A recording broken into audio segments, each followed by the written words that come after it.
Silence. Turn my phone down, I get in trouble.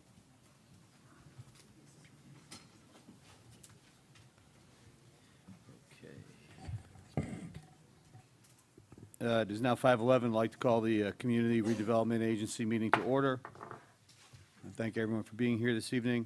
The first item on the agenda is approval of the minutes of the previous meeting. If the minutes are acceptable, I'll entertain a motion to approve the minutes. There's a motion to approve. Is there a second? There's a motion and there's a second. Is there any discussion? Seeing none. All those in favor signify by saying aye. Aye. All opposed say nay. Motion is carried. Next, we're going to move on to business items. Item 2. The first item is item A, discussion of a developer proposal for the Area C property in the downtown redevelopment area. I'm going to turn it over to City Manager Charles Stevenson to explain. Thank you, Mr. Boss. We have a real quick presentation. We have been, just as of last week, had developers from DDA, a gentleman by the name of Arnold Bowen and John Schilling, approach us to develop the Area C, which is a piece of property, the 2.5 acres down by the river. Knowing that we were going to have a CRA meeting, I kind of threw them on the agenda for a brief presentation, just for them to explain their concept. Really, all I'm looking for is for them to answer some basic questions for council now and see if council wants staff to proceed with further discussion with them, obviously through C&W. Cushman Wakefield, if you remember correctly, we have an agreement with them to broker those 3 pieces of property.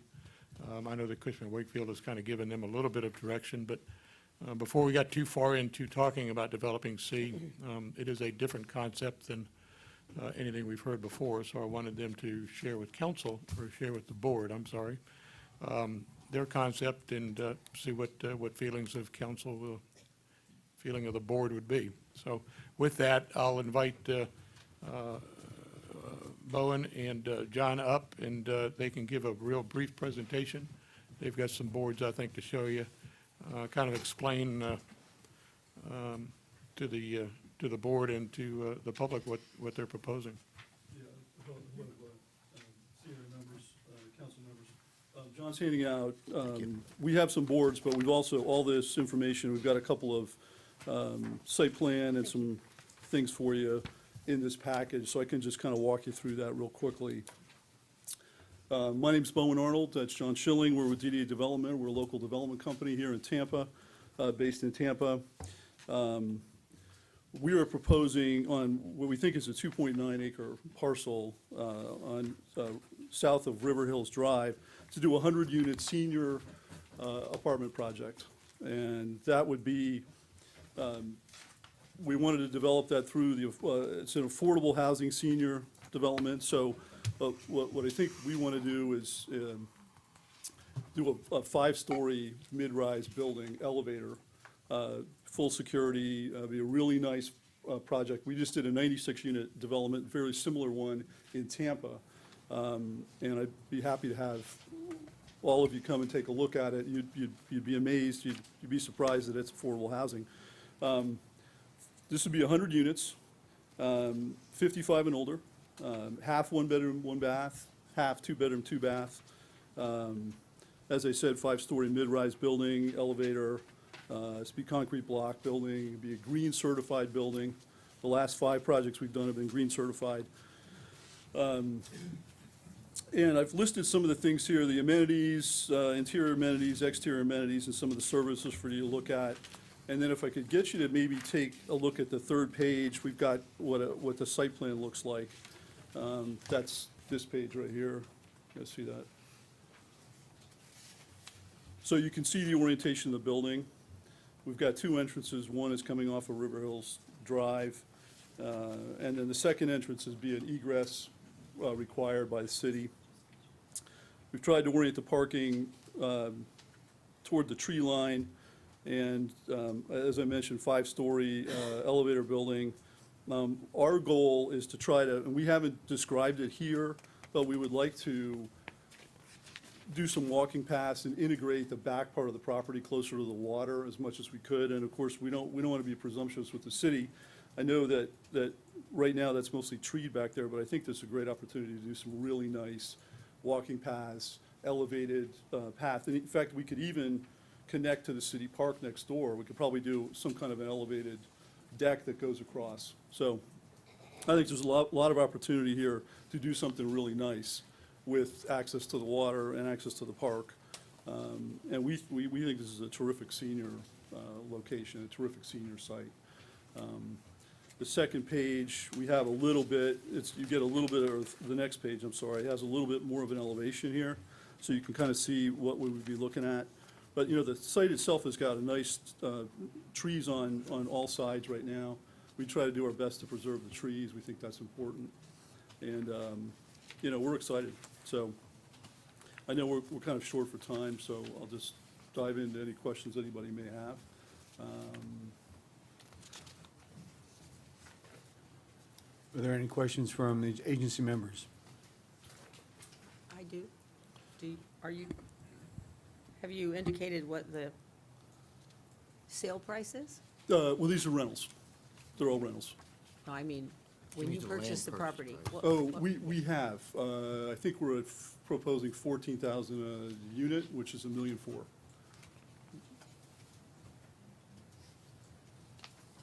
So are these apartments, since they're apartments, they're rentals? Yes. So this is not for, I know there's somebody in the audience back here who will go unnamed, who's told me recently that she would like to downsize, so this is really not for her.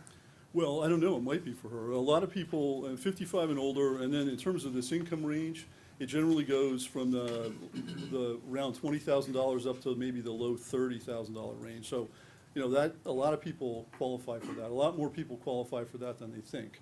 So, this is, it's not a subsidized project, it's affordable. So we hit that income band in the 60% range, 60% of median. So a lot more people qualify than So you what's might the think.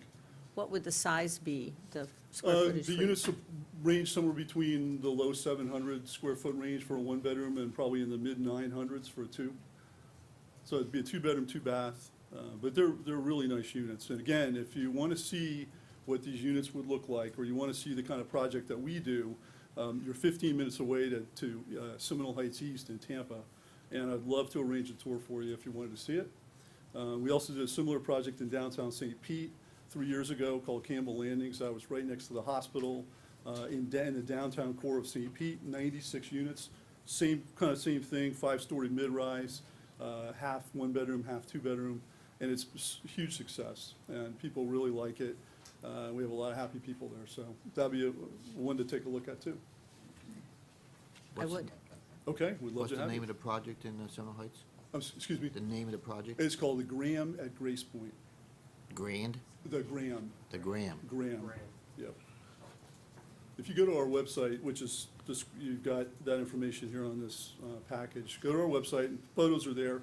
We just did a 74-unit condo project in downtown St. Pete, too, that we finished. Graham at Grace Point is fantastic, and it's just north of Hillsborough and a little bit east of 22nd Avenue.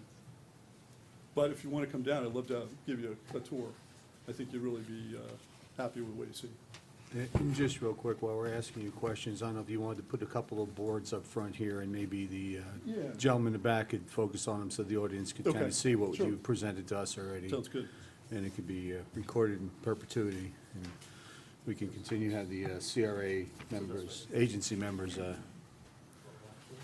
just think if you hold them up, lined yeah. them up right here, you could probably get one of the cameras down and look at them.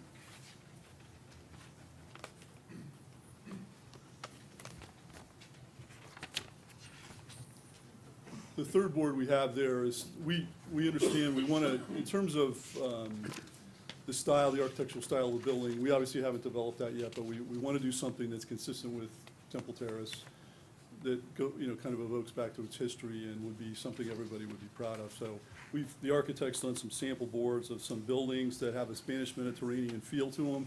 It's kind of understated, which is the way we prefer to do it, but that's what that third board is there for, just for an example of what we see as a starting point for a design. Agency Member Ross. Got a couple questions. give us a little more detail. You alluded to it briefly, but what's the income? Can anybody live here, or do they have to fall within a certain income? They have band? to fall within a certain income. They have to be senior, they have to have 55 and older, and then they have to fall within a certain income. So they have, everybody pays the rent. The rents are probably $560 for a one-bedroom and about $660 to $670 for a two. So they have to be able to afford that rent. So if somebody comes in and they're making $10,000 a year, they can't afford that, they can't afford those rents.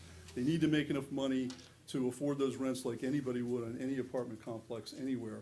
But on the top end, there's an income limit. They can't make more than, and it depends on how many people are in the unit, but I would say the high 20s to low 30s, maybe $30,000 a year.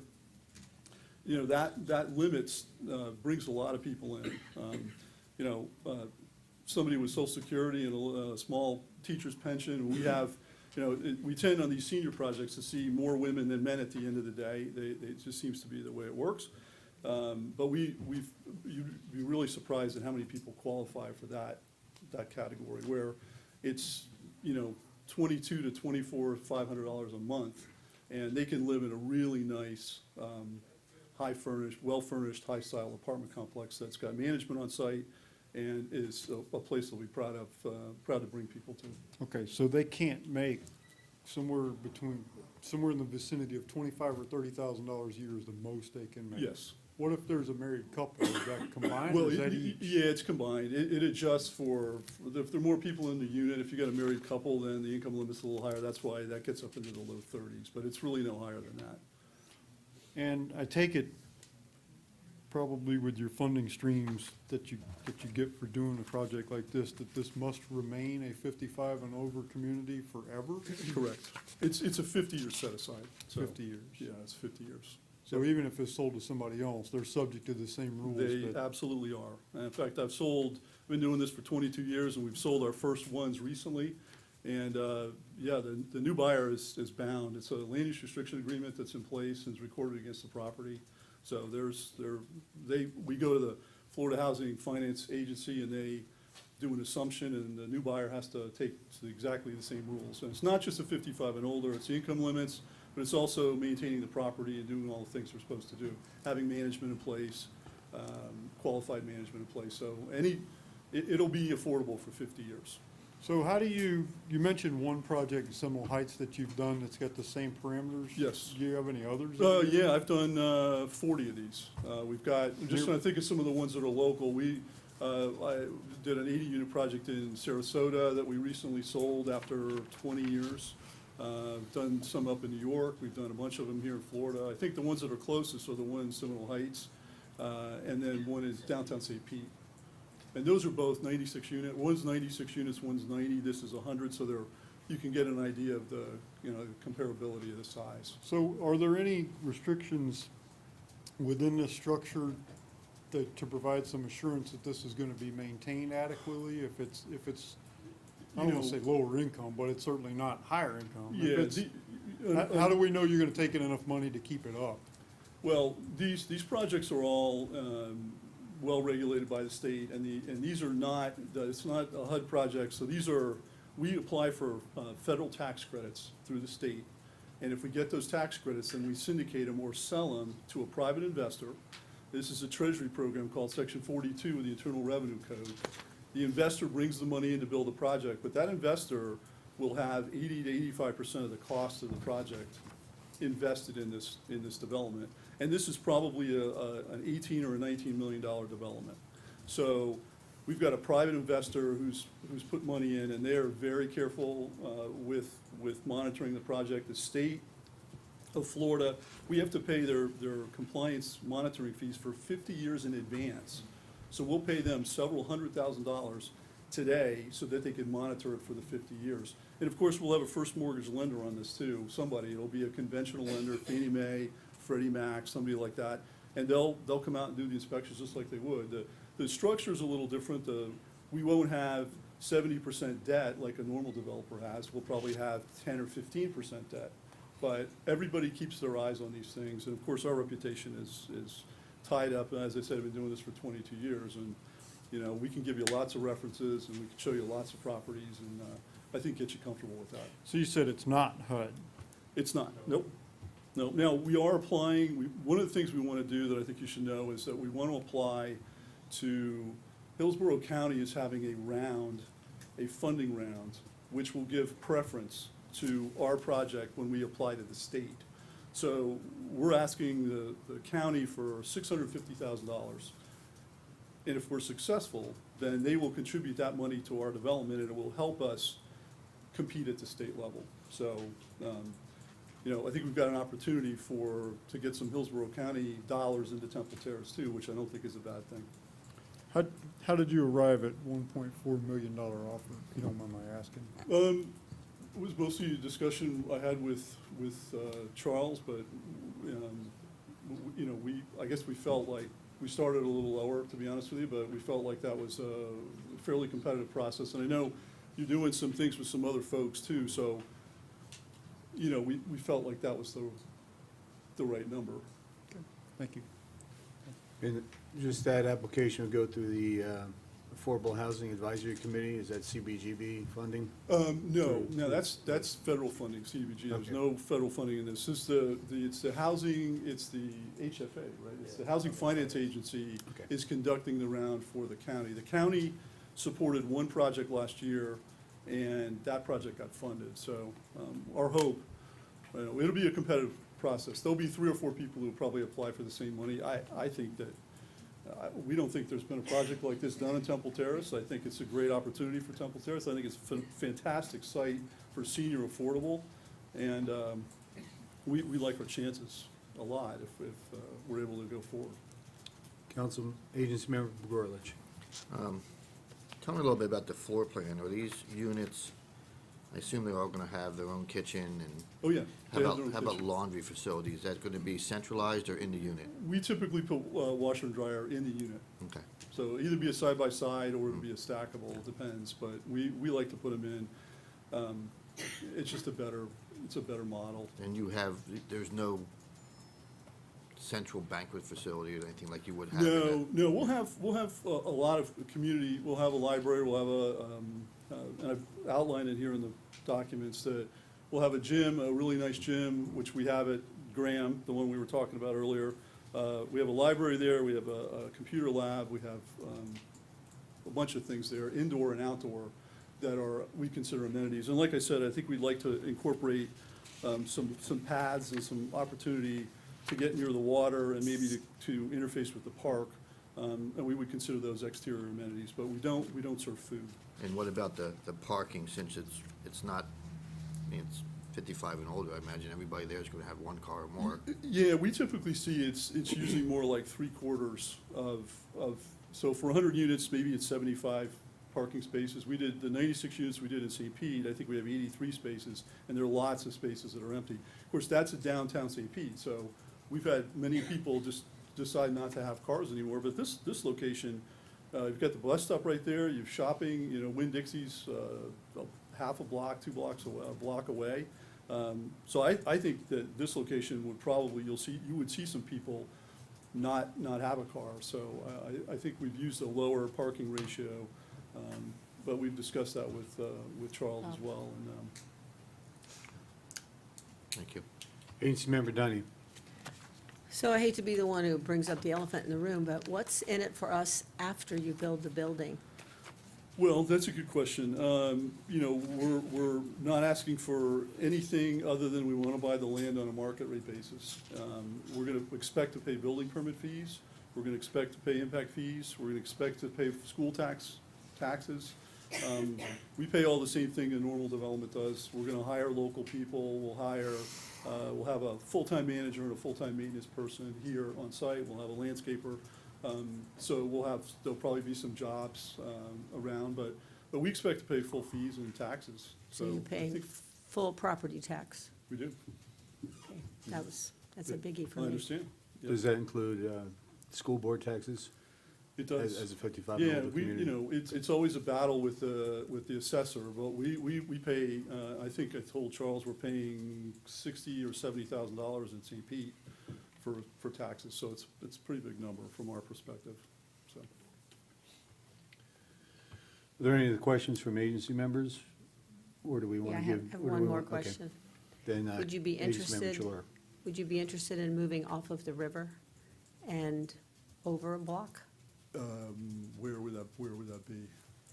Between Winn-Dixie, even closer to Winn-Dixie. So on 56th Street, right at the post office, there's a little pond there. If you've driven around the area, you know how close it is to Winn-Dixie. It's basically across. I am not sure as to how many acres that is, but it may not be 2.9, 2.5, so I don't know. Yeah, I didn't suggest that parcel to him. That parcel's 4.5 acres.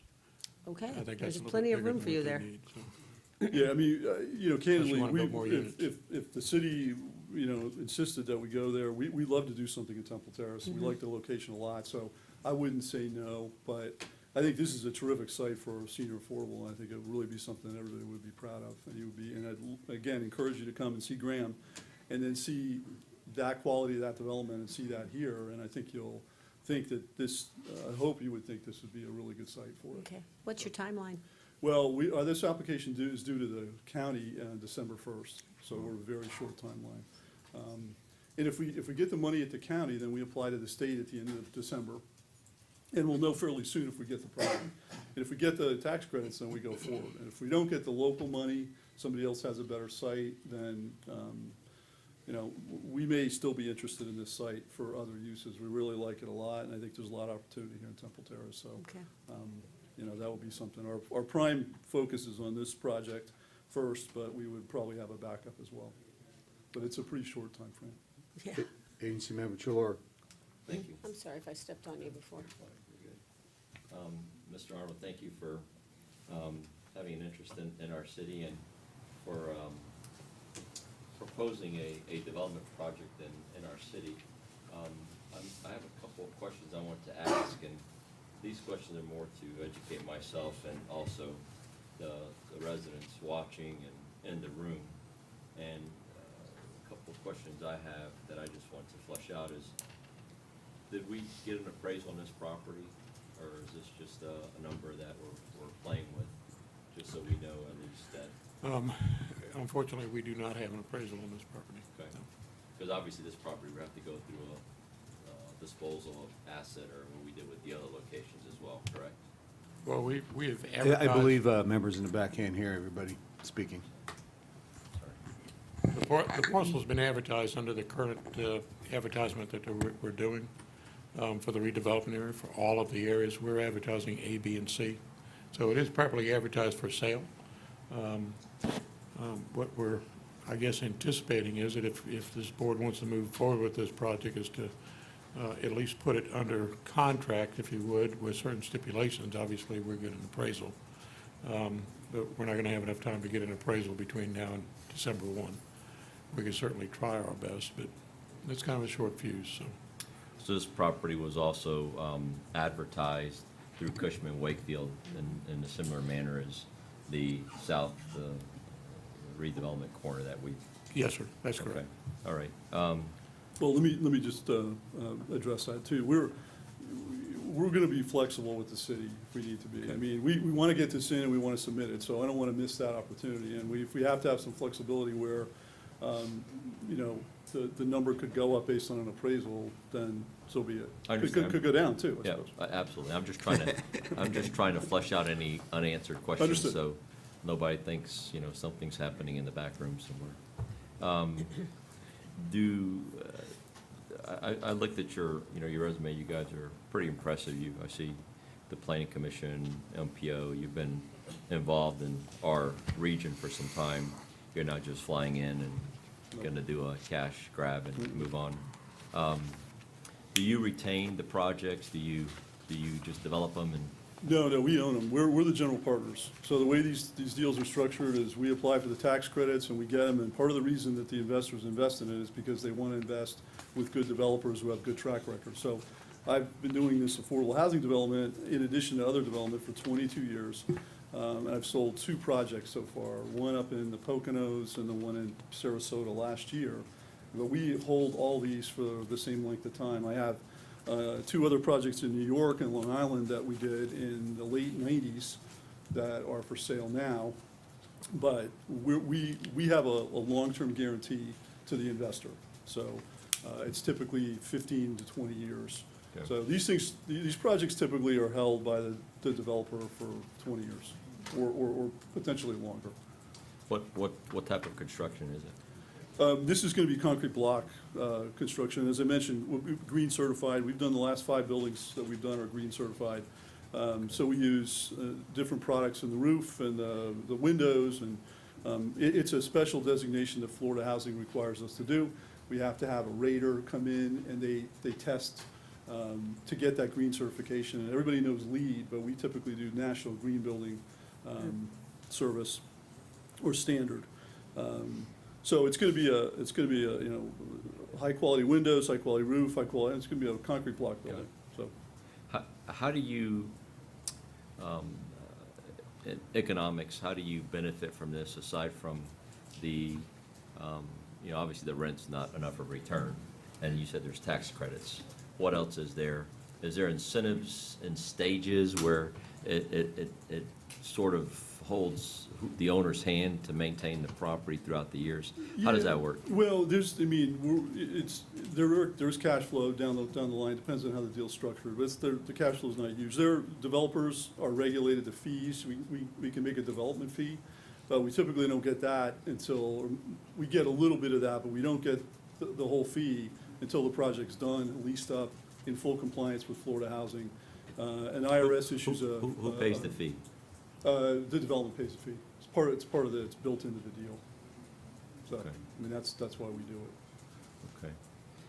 And with this 55 and older community, folks that qualify, that live there, are they allowed to have a child or two if it's through custody or whatever the case may be? Yeah, there needs to be a qualifying 55 person there. So potentially you could have somebody who's under 55, a caregiver or something like that. Yes, that's possible. Can somebody live there with 3 or 4 kids? We do not, well, the management company has to set rules that are applied for everybody, but typically, no, we haven't seen that in these developments. Isn't there county guidelines that allow so many kids or? Well, you can Folks. regulate, again, you have to do it facially neutrally, but you can regulate the number of people per bedroom. So again, we're looking at, these are 50% of them are 1 bedroom, 1 bath, so that's not gonna lend itself to children. The 2 bedroom, 2 bath units, you could have a second person living there. We could have roommates too. But we've seen very, very few, we've seen no real evidence of kids in these things. And of course, there are no amenities for kids either. I mean, this is designed to be 55 and older, so. You guys have parameters in place that speak to that, or you just haven't confronted it yet? So you're, We haven't, I haven't seen in our projects, and again, going back 22 years, we've done senior housing like this, we haven't seen any circumstance where we have more than 1 child in a unit. But I can't honestly represent to you that that's not the case somewhere, but we have not seen it. do we have any other projects within the Temple Terrace boundaries that sort of abide by the same type of program? There's Nantucket Bay. What is that? That's a senior living facility. Is that similar or different? I don't know. I just. It's senior living, and I think it operates off the same parameters, but it's not a mid-rise, it's just 2-story. Right. It's more of your traditional apartment building complex. Well, that's been around for years. But it's- maintained Yeah, very, very well. So I'm just trying to get a flavor of the project that we're looking at. Yeah, can look that Nantucket up. would be the only other comparable arrangement that we have from what Bowen is describing. Yeah, we can look it No, up, and it's see a- if it's an affordable housing. The tax credit program's been in place since 1986. So we've got a defined period of time, but if it fits within that period of time, we're not aware of any of the kind of newer tax credit developments done in Temple Terrace. We've frankly long thought this was an area that would be really good for this type of housing, but we haven't seen one here. So the county application mentioned Temple Terrace, and that's why we decided to contact Charles and see if there was anything there. And of course, we knew that there was redevelopment efforts here too, and we just thought, well, this makes a lot of sense, so. But no, we can look it up and see if there's anything else. I don't think that there is in Temple Terrace, but there are lots of affordable developments like this in Hillsborough County. There are many in the city, Tampa, and so we can get you some names and some numbers. And again, encourage you to come out, take a look at the Graham, the one we just finished. It's been occupied for 2 or 3 months, but it's 100% full, and it's really nice. Okay, thank you, I appreciate that. Okay. Yeah, if you just have a quick question, but I think what also the city manager is looking for is direction from council as whether to continue the discussions with this developer through Cushman Wakefield after we get this question in. And then we'll That's fine. kind of get that in, out of the way one way or the other, and then we can move on to the other Okay. projects. Real quick, when you go out for construction, do you have like a construction arm that you use as part of you? Do you go out for low bid? Do you have it negotiated? Do you go negotiate it? And then once you have the contractor on site, what's your role as far as managing the project? Well, those are great questions. We don't have a construction arm. We use third party. We never go low bidder on these types of things because you're probably not going to get what you really want by doing that. We've partnered with Winter Park, which is one of the bigger apartment developers or apartment GCs. They're out of Maitland, Florida, and they do a lot of projects around. They've done the 2 that I've mentioned to you today. The one in St. Pete, and they did the one in East Seminole Heights. So what we try to do is bring the contractor in early to the process. If you go through and do your design and you don't involve the contractor, and then you bid it out, the contractor's looking at that for the first time. And there are opportunities to value engineer that aren't aired during the process. So, you're a little bit behind the 8 ball. We think the better way to do it is to bring the contractor in, have them at every meeting with the architect, so we can value engineer and have a good product that they can price effectively. So when we're done, we don't have any surprises. So we would probably we would certainly use Winter Park on this. We didn't include their resume here, but we can certainly get that to you. And they're a really capable contractor who we've had a great reputation, or we've had a great history with. So that's how we would do Now, it. do you just, when you give them the contract, how do you manage it? You let them manage it? Or you? No. We have an in-house owner's rep who's got 25 years GC experience, and he's on site 2 or 3 times a week. And we're, on a project like this, we would be on site a couple days a week as well. Okay. We're pretty hands-on. I mean, again, this is our community. We're not really looking to do anything outside of, I would say, the Tampa Bay region right now. We love Tampa and we love St. Pete, and so this is our focus, and this is the kind of project and site and community I think would be ideal for us. Thank you. Yep. And what is the direction from the agency members to go ahead and direct the? Considering their willingness to continue talking to us, I'm willing to keep going. I'm in agreement with that. Same. However, I would say that I think, Cushman's here, yeah, they're here, okay, thanks. I think we need to, first thing we need to discuss, since it is such a short time frame, is how we get those variables taken care of in a contract, and you always express your willingness to go up and down and all this other stuff, because the wheels of government sometimes move slowly, so. Understood. But we can adjust on the price. I mean, we can have I think, honestly, no reason we couldn't have a provision that says it's subject to appraisal, and we could have an adjustment up or down. like Yeah, you we can said. work that out, just Okay. want to make sure that we're all on the same page. Okay. Councilmember Chula, Agency Member Chula? Yeah, I'm on the website right now, just looking at the projects that which is that Seminole Heights one? It's Graham, the Graham at Grace Point, The Grand? yeah. If you scroll down, you'll see some, there's a whole bunch of photos in there. As I've said, I welcome any discussions, any development that comes to us.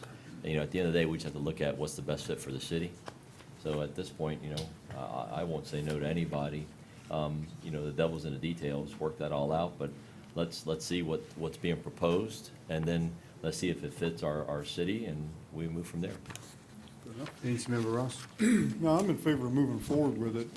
However, I think in this short turnaround, we need to be careful that we give the public ample time to chime in on this. We had our other developers come to a meeting and put up PowerPoints. The public got a chance to ask questions as well as we did. I think that we need to schedule a similar thing if we're Right. gonna, I don't wanna, I think that's, Charles is just looking to see if that's the direction we want to If you go wanna to go move at all. forward with that kind of presentation to the citizens so they can comment on it. Yeah, I just, I don't want to burden the developer with putting together a bunch of information if in fact we're not interested in moving forward with this type of use. I mean, if this is something that is viable for the board to consider to make a recommendation to council to eventually sell a piece of property down in the redevelopment, that's really, I just want to make sure that everybody's on the same page up here, that we're moving forward with something instead of me just making that decision. Certainly, we don't turn any developer away, but when they first came into my office, they were looking for a piece of property in Hillsborough County. I don't need them in the county, I need them in Temple Terrace. So, I think the point I was trying to make was that a lot of things have to move very quickly here if we're gonna advertise public meetings and that kind of stuff. Yeah. So, we'll run through the same process. We're not looking to circumvent that process. Do you have the direction you need?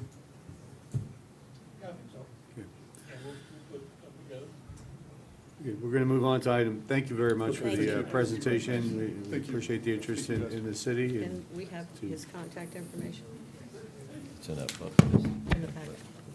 Okay. There's a website. I'll just look at it. Maybe we'll continue working with Cushman, Wakefield, and the city manager. Is it just the one? We'll move on to item B, which is the review of the developer proposals, presentations from November 1st, 2017 special CRA meeting. I'll turn it over to Charles Stevenson. Thank you, Mr. Boss. The second part of our CRA meeting, and we really used up more time there than I expected, but obviously it's for this board to discuss the presentations that were shown last week at our CRA special meeting. It is open for discussion for this board to eventually make a recommendation on their preference moving forward on selecting a developer to develop the property as presented last week. Cushman Wakefield is here. I know that the Richmond group is here, Paragon group is here, and Suncoast is also here. But we'll open it up for discussion with the board. We're eventually looking for a recommendation to take back to city council here at the meeting following this one. So with that, I will open it up to the board. Agency member comments, discussion. Agency member Donahue.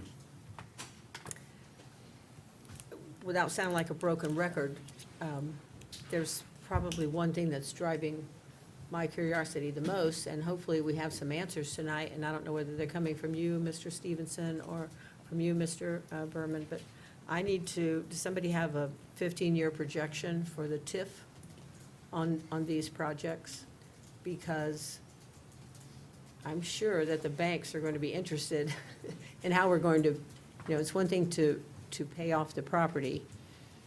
We won't be, I'm sorry, to sell the property. It won't be paying off the loan.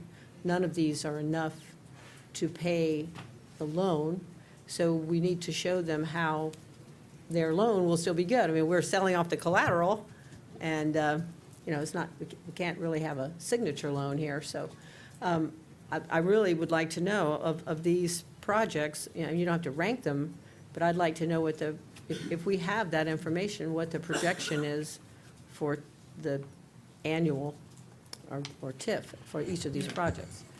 Mr. Berman indicates he might have that, and I thought that we shared some TIF information with you in council update on Friday. That essentially, we kind of broke it out based on $1 million worth of development. So if we got 20 million, just kind of do a multiplication, you can find out what the TIF funds are available.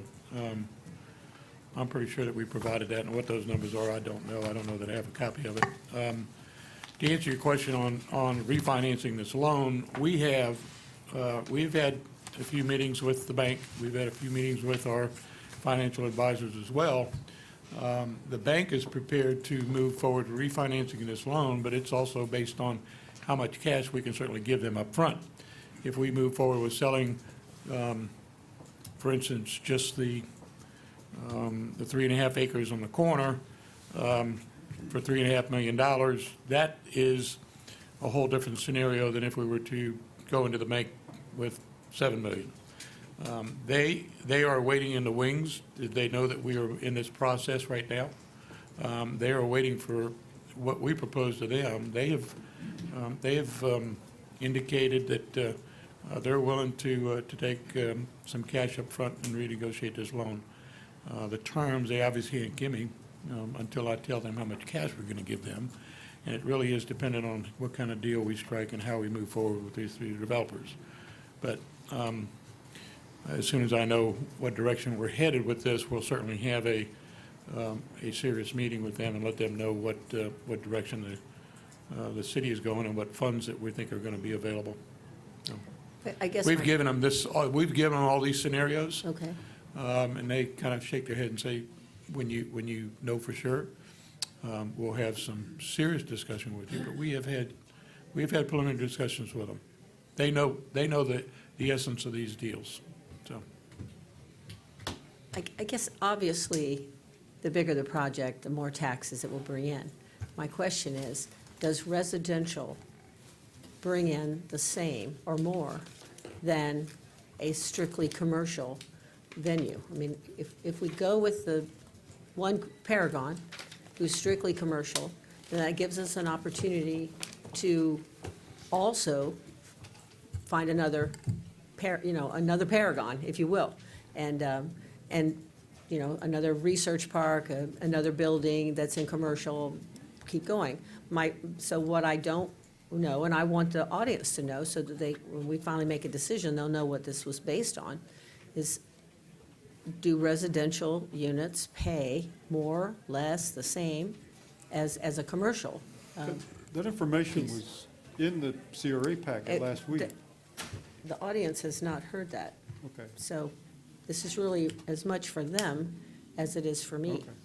Sure, if I may answer your question, the multifamily as proposed will generate 15% more revenue than the retail Okay, on an acre-per-acre basis. And the estimates were given last Wednesday by the developers, multifamily would generate $650,000 to $850,000 per year, and the retail would generate $150,000 to $200,000 per year.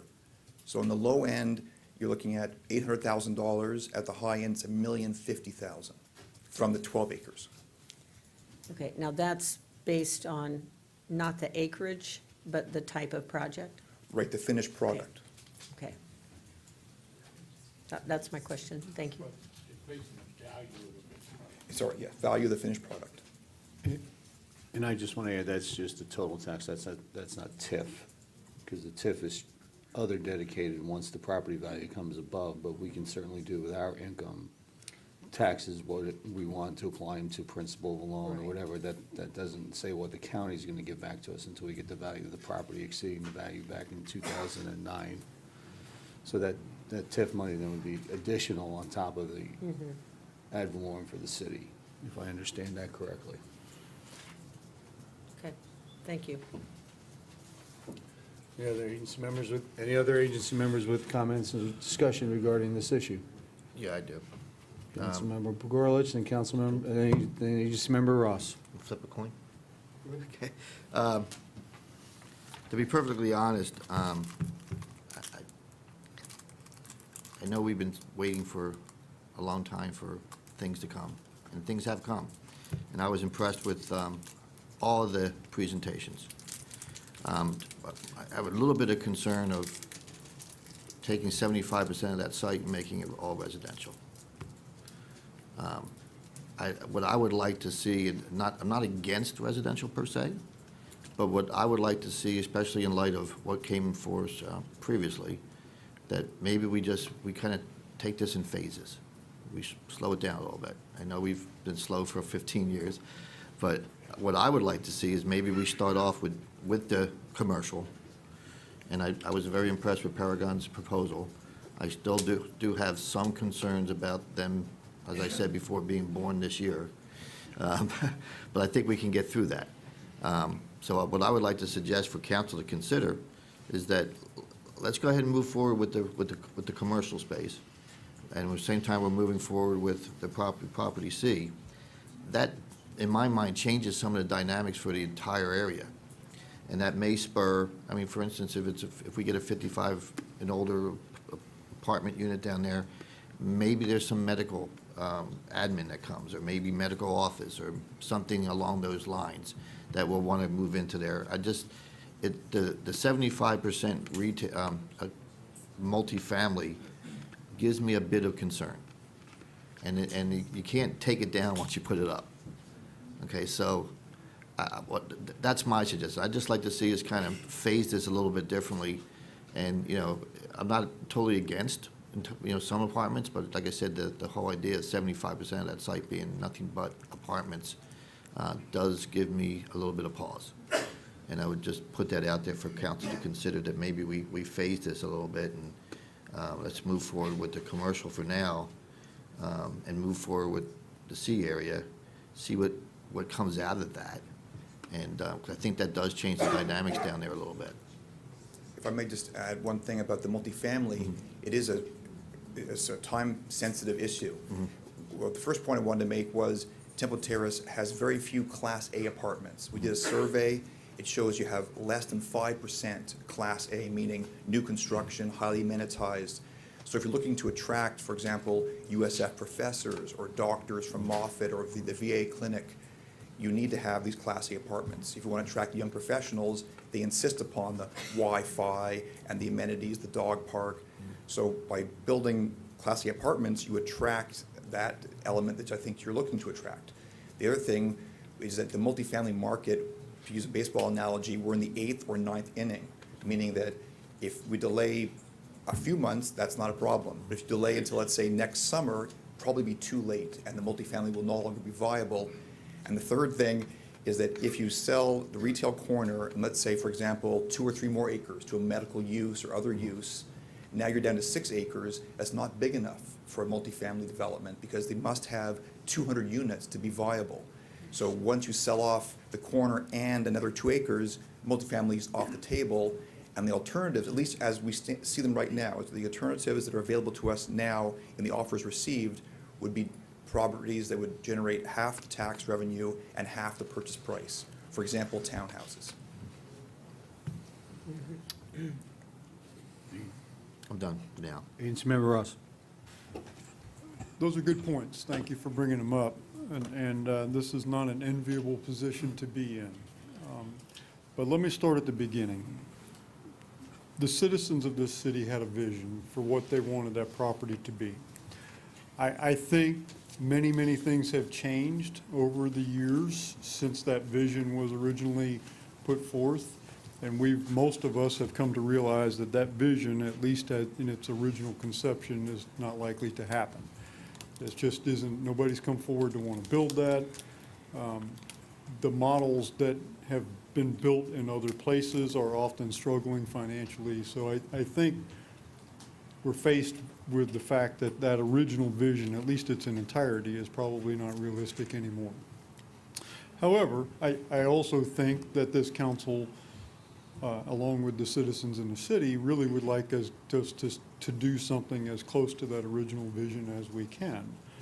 And so when I look at these proposals, and I hear you, I'm sitting here hoping that you're wrong about all this. When I hear this, though, and I look at these proposals, which are all great, the complexes look beautiful, the amenities look great. I mean, it sounds like a place that I want to sell my house and go move there, right? But I also feel like the majority of citizens, at least the ones that I'm familiar with, the ones I hear from, say, oh my God, please don't build an apartment complex, and then we're done. And to a certain respect, that's true. If we sell that 12 acres and we build 3/4 of it or thereabouts in apartment complexes, we have what we have. And we don't get another bite at that apple. And so I would agree with Mr. Begorlich. I like the idea. I understand it's a roll of the dice. We may be shooting ourselves in the foot in a few years. We may go back and say, well, we goofed up again. But I have to wonder, if we sold off that 3 acres and put some retail down there, if somebody might not want to build some more retail or something across Main Street from that, once that is open and functioning. If you add to that the possibility that we may be putting some senior living down on parcel C, that brings in more people. Another concern I have, I can't remember which citizen brought it up, more than one at the town hall meeting, and they were correct in bringing this up, that our traffic load on those two roads, 56th Street and Bush Boulevard, is maxed, or it's beyond max. And, you know, if you put 300 apartments down there, surely that's not fully 600 trips a day, but it's close, right? Where are you gonna put 500 or 600 more cars a day on those roads? How are they gonna get out? How are they gonna get back in? So you guys were struggling to get to the meeting on time because you were coming from downtown, coming up 56th Street. Well, it's gonna get 600 more cars on it if we do that. So I'm in favor, and I don't have a crystal ball, and I hope that you're wrong and I'm right, but I am in favor at this point of going with the Paragon offer, and let's sell the corner, let's develop it, put a little retail there. It doesn't set us back from the original vision, right? We can still wind up the same place that the original vision was if the market will support more retail and walkable amenities. It does not hurt our original vision. It doesn't get us there completely, but it doesn't set us back either. So I can live with that, and I hope that your projections don't turn out to be right, and you know, in a few years from now, when I'm walking around Publix, everybody says, well, you should have listened to your Cushman because they told you that. But I'm just hoping that if we put a little retail on the corner, once we build something, more will come, and this does not set us back. So that's my take. You ready? John, I- just remember, Chiller. Thank you. I had made a request at the last meeting to ask some of the developers that have proposed the residential if, what their side of just the retail component was. So I think Suncoast and Richmond also indicated they wanted the retail. So the question is, did they do that? And the second question is, based on some of the dialogue that's happening here, if the council chose to do retail as phase one, would they be in or out? So that's the question that is being posed. I think at the last meeting, I've asked actually a couple of times, but the last meeting I did it formally, to break the two components up, residential versus the retail. Because I think on one of these, you had said it was a minimum of 200 units to make it viable. But one of the proposals originally had 170 units for multifamily. So the number can fluctuate to some degree, I assume. Because I think that was Suncoast's original proposal was 170 units. But I guess my question is to try to dissect this thing and make a fair comparison. Suncoast had a global proposal for residential and retail. And then Richmond came in, which is residential, but then they also said we were interested in the retail. Have those numbers been factored out? And if so, would they be interested in a phase concept with just engaging the retail first, based on the discussion I've heard? Well, to answer your question, I think we have to, or the board has to decide how you want to move forward, because I've not gone back to the developers and said, would you consider buying just a residential, or would you consider just buying the retail? As I understand the procedure, if you, for example, chose retail only tonight, we'd have to go back to the market, or certainly back to the Richmond Group and Suncoast Group, and say, would you now like to make an offer just on the residential? In other words, you agreed to sell the 3 acres retail, then I go back to the multifamily developers and say, do you now want to purchase just the multifamily? But it seems to be a moot point, because if you don't want to sell multifamily this time, we're not really getting anywhere. That if the decision is to sell just the retail, then the process really starts at the beginning again. And we say, okay, now we have 9 acres of land remaining. We're trying to find medical office, other retail uses, multifamily, townhouse, all the different, it starts from the beginning, to make a long story short.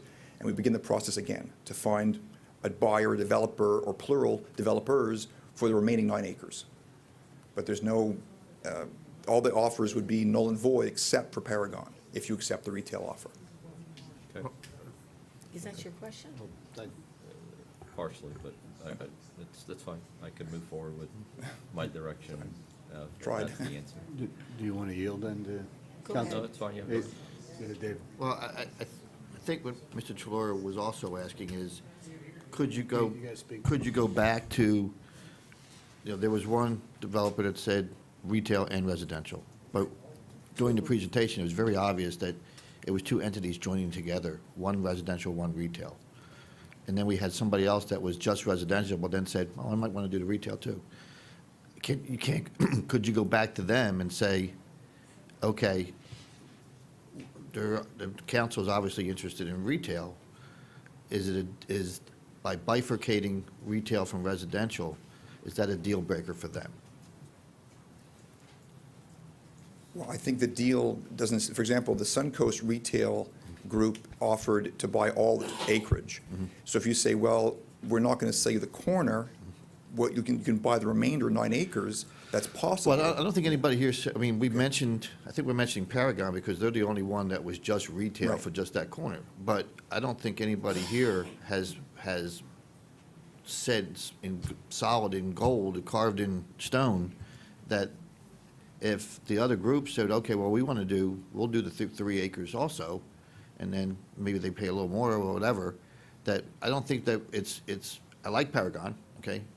I like the concept they placed there, but I don't want to say right here, right now, that just because the other 2 groups didn't bifurcate their deal, that they can't now come back and bifurcate the deal and we look at that.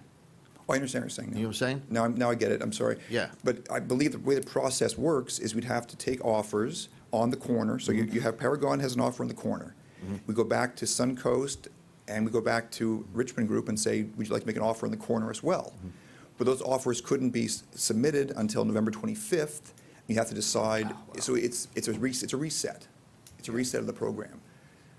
If I just go back and say, I don't think we can just say, okay, change your offer now. You made an offer for all of it, now make an offer just for the corner. I don't think we can do that, Yeah, I agree. per the rules of the road, per the rules established by the board and by the city. And just to clarify that point, before I get to agency member Donahue, that would also apply to the same fact that if we did accept the Paragon offer, the timeframe would have to again start again for the new offers to come in just for the other 9 acres. Yes, sir, it's a reset. So tonight, if you don't So- make a decision to sell one or the other or all the above, we start again.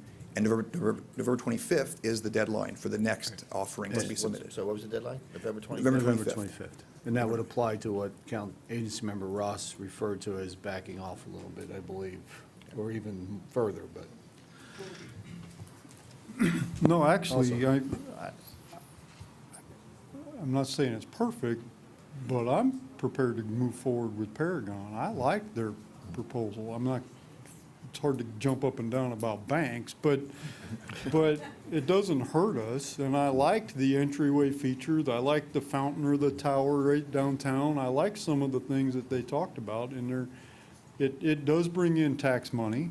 It's not gonna bring in the same amount of tax money as if we sold all 12 acres, obviously. But it does bring in some revenue. It does give us some revenue for the sale of the land. It does not set us back from the original vision.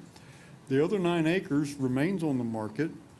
I'm not saying that we're never going to get to any apartments. I mean, the day may come when that fits or it's necessary or something, but I don't think we're there yet. And I think in my mind, I'm comfortable selling the 3 acres to Paragon, having them build what they propose to build. Let's move some dirt down there, get some buildings up, get some money, get some tax money coming in, keep the 9 acres on the market, talk to the developer about parcel C. It's not as fast as any of us would wish, but it's progress. We're moving dirt, we're making a little bit of money, we're going the right way instead of the wrong way. It's not, we're not getting 10 miles down the road, we're getting 100 yards down the road, but we're going down the right road and we're going in the right direction. So I'd rather do that than to go back and open this thing all up again, good Lord, we're gonna be doing this forever. I don't think anybody- We gotta make a decision. Well, and before, just because we have council members who haven't made any, agency members that haven't made comments yet, but before we get to deciding on what we need to do, because we do have a long agenda this night, I think it's necessary, so we should throw banks under the bus since we're depending on one to help us through everything a little bit. But, agency member Donahue. All right, well, I think everybody knows how I stand based on what I'm looking for, which is taxes. And I need those taxes to pay off that loan, and I need them. And I'm guessing that the retail needs the residential to make it successful. Maybe, maybe not what we had envisioned, but we always had residential there. So I'm saying all this, you realize how brave this is, because I can see the way this is going. So my choice, if I was going to be the one leading this, would be to go with Suncoast and Paragon in that order. I liked the plan, I liked Suncoast more than I did the Richmond group. So, and I like what you've said about, last week we were talking about that USF is looking out for themselves, and they're right. I mean, that's what they should do. They've recently put up a fence, which means they want their students to stay on campus. But I'm guessing the married students and the professors and the USF medical residents are not staying on campus, and they would be more than happy to be in a high-rise. Okay, so that's the direction that I would go in, and, but obviously, I'll go with council's decision. I just got to check with one thing, because you said Paragon and Suncoast, wouldn't they be mutually exclusive, because Suncoast wants the whole No, 12 I'm- acres and Paragon just I'm wants the saying my corner? first choice is to go with Suncoast Okay, as a all right, whole. Okay, And- that's but- just confusing. to Yeah, me. I'm sorry. So that would be my first choice, is to go ahead and eat two-thirds of the apple rather than a bite. And then the second would be Paragon, because I liked his proposal more than I did the third. So, sorry, thank you for clarifying that. Just go ahead. I just wanted to clarify one thing. Just to alleviate some of your concern, as I recall, Paragon stood up in front of everybody down at Lightfoot and said, I'm ready to go now. I'm ready to do it. I'm ready to go do it without anything else. And he's shaking his head yes there, so I wasn't wrong. So just to alleviate that concern. Thank you. I just want to share a couple points here, and obviously, we're going to make a recommendation tonight to City Council, but part of the history here has always been population density. That's always been a goal, to bring more population down to this area, whether it's apartments, condos, or any other thing. It's always been population density. So one of the issues that we bring up about traffic counts, since the beginning, since whatever design we put forth, traffic counts are always going to be an impact. Whether they're going to be a significant impact, obviously that control doesn't rest with us, because the county and the state control the roads and access and egress to it. But traffic counts have always been a concern. We talk about a lot of apartment complexes in the city. We compare ourselves to the average of the rest of the nation, but we don't compare ourselves to the rest of the major universities with cities adjacent to them, which have significant more population because of professors and students that live off campus. I don't necessarily agree that, as someone with college kids, and that parents look at gated-in colleges as a place they're trying to keep people out of. It's a place they're trying to give parents a feeling of security and safety when they bring their kids there, and a definition of a true university rather than one embedded in the middle of the city like the University of Pittsburgh. So it's a completely different feel for everybody. So I think at some point, the students and professors who already live here in many numbers, because I know a lot of them, participate in events with them, are doing things here in the city. You might not hear it all the time, because they have actually work to do, and when they get done working, they like to go away. But the big thing, and Sherry's talked about, everybody's talked about, is our tax impact. If we don't do something to get a bank to cooperate with us a little bit better about renegotiating a loan, we have taxes, we have our interest and principal due. That's $800,000 a year. That comes out to about $1 million more in taxes. So if we don't do something, and obviously we could wait forever to get things done, that'd be great. But people need to realize that if the bank doesn't go ahead and we don't bring in that 800,000 more in property taxes each year, because the tax impact for ad valorem taxes for everybody. When it means everybody, it means businesses, and that means businesses are the ones who are gonna go ahead and say, hey, they just raised their taxes again, that hurts us. We'd rather have businesses building here that are gonna go ahead and build up businesses and be bringing taxes into the community rather than us having to raise ad valorem to go ahead and pay off what's gonna be possibly a principal and interest payment come when this loan terminates, or it comes to that point. And we'd obviously like to see something get there done, whether it's in C, B, which has the opportunity for retail development, being right on 56th Street, just being south of another retail area and possibly being north of a public area. I did like all three presentations from all three groups. I thought they presented fine products for us. So thankful that people were looking into the city, and obviously we're not looking, we're seeing the market look at the way that some of our residents see it, or the way we saw it 14 years ago. And that has significant reasons that are behind that changes in the paradigm of our taxes.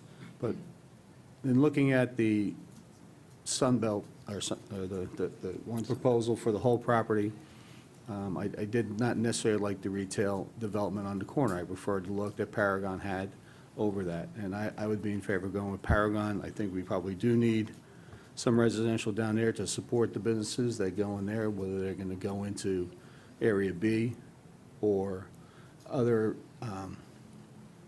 areas in the property that's already owned by the REIT, which I believe was already set up for another building potentially to go in there. That was a retail building. There's the opportunity to put more retail down there. I can see how things go too. I would be in favor of Paragon and Richmond. I have nothing against the other proposal for the whole acres. I just preferred the corner look at the businesses and the ideas and thoughts behind it. And that's, we'll look for the agency to give direction to council, and we'll take it up at our meeting further than there if no one has any further discussion. Yes.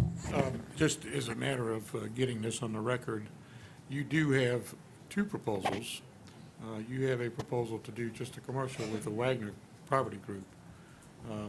They chose not to make a presentation last week. That doesn't disqualify their submittal. So just to make sure that we get it on the record that we are in fact looking at 4 different developers, okay? Because they are part of this selection process. Correct. And their presentation is accepted by me. Yeah, and that doesn't disqualify them from being in the selection process, but I just wanted to make sure that. Appreciate that. They did a record. If an agency member would like to go ahead and recommend insert name, if the CRA members decide to select a developer, if that's what we would like to do, I will entertain a motion to approve the resolution included in the agenda package recommending that the city select whatever candidate as developer of the property described in the developer submitted to the city. I move that we recommend the city council to move forward with the Paragon Group. Second. There's a motion and there's a second. Is there any further discussion? Any further discussion? I will state something. I am going to be in favor of Paragon. The reason being is I've made numerous requests that the prices be broken up, and it wasn't until tonight that I got the explanation that it's going to restart the whole process. And I'm not interested in taking another 6 months to go through this process. But I've made that request to staff. I've made it to the brokers at the last meeting, at the proposal, and not one time does somebody say that's going to jumpstart the process. The only thing that Mr. Conley actually told me when was mentioned that Richmond Group wanted to submit both sides, he did indicate that that would have to go through a whole new process. He actually explained it, but no other time did anybody say to me it's going to jumpstart the process with asking Suncoast to break up their proposals, the retail versus the residential. So, and Paragon and Suncoast's proposal and the retail components were similar in the layouts on the site plans. I think Paragon went into a little bit more detail. I think if we start this with a phase 1, it's certainly going to get the ball rolling, and if anything, the rest of the property will actually gain value. So I am going to support the motion that's on the table. Are there any other comments? Seeing none, all those in favor of the motion signify by saying aye. Aye. All opposed, say nay. Motion is carried.